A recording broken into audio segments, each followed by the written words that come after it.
अस्सलाम स्टूडेंट्स, थोड़ा सा मैं बैकग्राउंड दे दूं आपको। जो हमारी पहली क्लास थी सस्टेनेबिलिटी की, उसके ऊपर हमने IFRS S1 को कम्प्लीटली डिस्कस कर लिया था। ठीक है, मतलब क्या डिस्कस किया था कि हमें पता चल जाए कि IFRS S1 किन चीज़ों के ऊपर बात करता है, क्या इसका बैकग्राउंड था, कितने फ्रेमवर्क ज़िंदगी में दुनिया में मौजूद थे, और वो सारे के सारे फ्रेमवर्क जो हैं वो किस तरीके से IFRS S1 का आज पार्ट बन चुके हैं या कल को जाके पार्ट बन जाएंगे। सही है, किस लेंस से देखता है, उन सारे कॉन्सेप्ट्स को हमने एक ओवरव्यू हाई लेवल पे समझने की कोशिश करी, ताकि बच्चे को एटलीस्ट पहली क्लास अगर वो इन्वेस्ट कर रहा है अपना टाइम, तो उसको ये पता चल जाए कि यार हमारे पास सस्टेनेबिलिटी होता क्या है, IFRS S1 बात क्या करता है। ठीक है, अब हम जो आगाज़ करने जा रहे हैं वो ये करने जा रहे हैं कि वो जितनी चीज़ें हमने पढ़ी थी उसको हम इंडिविजुअली कॉन्सेप्ट्स को अब समझने की कोशिश करते हैं, और कोशिश ये करेंगे कि उसको IFRS S1 के साथ उसको लिंक करने की कोशिश करें। इससे फ़ायदा ये होगा कि हमारा IFRS S1 जो है, जो स्टैंडर्ड है, वो भी कवर्ड होता रहेगा साइमल्टेनियसली, और उसके ऊपर जो एक्सप्लेनेशन है और जो उसकी लिंकिंग है और जो उसकी लॉजिक है वो भी हमें क्लियर होती रहेगी, ताकि कल को जब हमने चीज़ों को ड्राफ्ट करना हो या पेपर में सवाल पिक करना हो या फिर पेपर में कुछ लिखना हो, हम A to Z सारी चीज़ें इंशाल्लाह लिख सकेंगे। तो सबसे पहली चीज़ जो आज की क्लास में हम डिस्कस करने जा रहे हैं वो ये करने जा रहे हैं कि अगर आप रिकैप करें और पिछली क्लास को रिकैप करें, तो जैसे कि आपने देखा कि यार अगर मैं बैकग्राउंड ऑफ सस्टेनेबिलिटी देखूँ तो मेरे पास 1997 से लॉज एंड रेगुलेशन आ रहे थे और बेतहाशा लॉज एंड रेगुलेशन आ रहे थे। कुछ लॉज एंड रेगुलेशन मेरे GRI के ऊपर थे, कुछ TCFD के ऊपर थे, कुछ GRIs के ऊपर थे, कुछ मेरे पास SASB स्टैंडर्ड्स के ऊपर थे, कुछ मेरे पास GHG के ऊपर थे। सही है, तो मेरे पास बेतहाशा जो कानून मौजूद थे। अच्छा, हुआ क्या, जब बेतहाशा कानून मौजूद थे तो जो हमने डिस्कस किया था वो ये किया था कि चूंकि बेतहाशा कानून मौजूद है तो कोई स्टैंडर्ड नहीं था, कोई स्टैंडर्ड नहीं था। ये रीज़न था जिसकी वजह से IFRS S1 हमारे पास आया।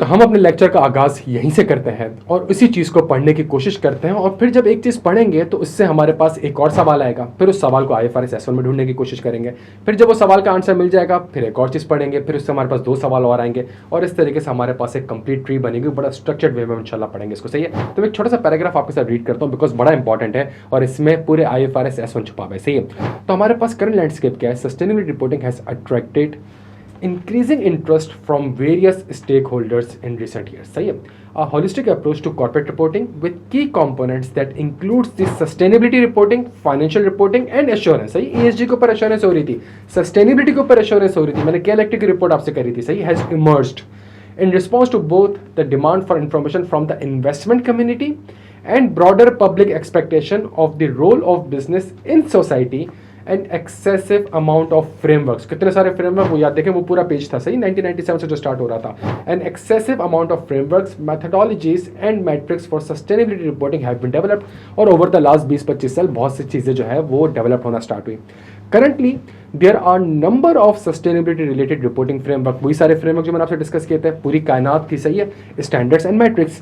सम focus on non financial information, कुछ नॉन फाइनेंशियल इंफॉर्मेशन की बात करते थे and sustainability related matters, while other focus specifically on the climate related disclosure.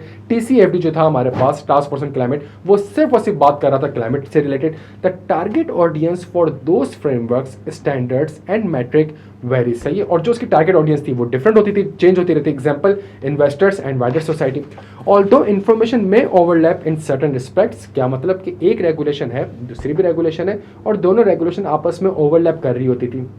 Although information may overlap in certain respects, differences in subject matter and audience give rise to a diverging approaches to materiality with either emphasis, सुनिएगा बड़ी important चीज है, with either an emphasis on the impact of sustainability matter on an entity, sustainability से मेरी entity पे क्या impact पड़ेगा, और an entity's impact on the external environment, because different regulation या तो बात करते हैं कि जी आप सोसाइटी को किस तरीके से impact कर रहे हैं, एक और रेगुलेशन आई वो कहती थी कि जी सोसाइटी आपको किस तरीके से impact करती थी, और कुछ जो था वो बात करता था सिर्फ सोसाइटी से रिलेटेड, कुछ रेगुलेशन थी जो कि बात करती थी रेगुलेटर से रिलेटेड, कुछ रेगुलेशन थी जो कि बनाई गई थी सिर्फ और सिर्फ इन्वेस्टर से रिलेटेड। तो डिफरेंट व्यूज थे, डिफरेंट सब्जेक्ट मैटर्स थे, डिफरेंट ऑडियंस थी, डिफरेंट उसका जो है वो सब्जेक्ट मैटर था। This diversity in objectives and approaches underlines the urgent need for a global framework to provide greater comparability and reduce the complexity in the sustainable reporting.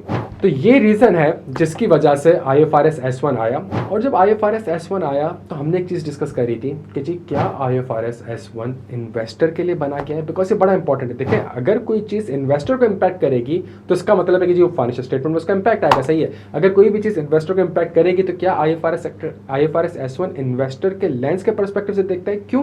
Because ये paragraph मैं आपको पढ़ा रहा हूँ, ये पैराग्राफ समराइज है, summary है हर उन रेगुलेशन का जो कि मैं आपको लास्ट क्लास में पढ़ा चुका था।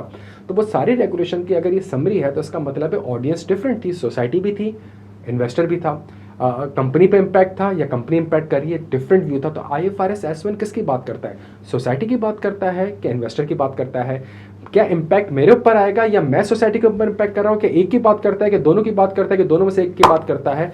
अब हमें, जो कि डिफरेंट व्यूज़ हैं, डिफरेंट सब्जेक्ट मैटर है, डिफरेंट ऑडियंस है, तो एक काम ये करते हैं, अगली क्लास में इसका आंसर IFRS S1 से ढूंढने की कोशिश करते हैं। Thank you so much.